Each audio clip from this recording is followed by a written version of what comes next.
Taglio del nastro atteso e poi in sella alla bici. Inaugurata la nuova pista ciclopedonale tra Vicenza e Creazzo, che è stata aperta alla circolazione e collega in sicurezza il centro della città e i comuni ad ovest del capoluogo.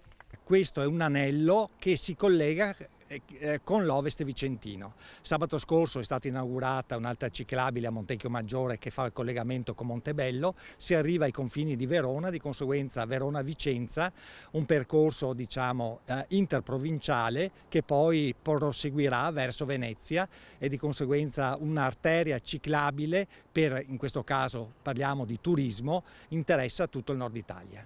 Si arriverà a Vicenza in un battibaleno, ma soprattutto si ammirerà la bellezza proprio naturalistica e quindi di questo verde che ci accompagna lungo il tragitto ciclabile. Opera che rappresenta un lavoro di squadra tra enti che l'hanno cofinanziata.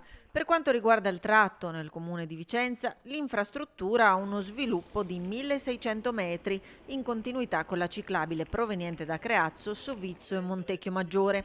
A partire dal confine comunale, la pista si snoda verso est lungo la strada della Carpaneda, che risulta così riqualificata e messa in sicurezza, per poi proseguire sull'argine e attraversare la Roggia di Oma, fino a raggiungere via Battaglione Valtellina e il sottopasso dello svincolo della tangenziale realizzato da ANAS per la connessione alla zona residenziale dei Pomari, attraversamento che avviene su un nuovo ponte in acciaio lungo 25 metri. È un investimento totale di quasi 2 milioni di euro che comprende il comune di Creazzo e il comune di Vicenza, il contributo della provincia e il contributo dei due comuni.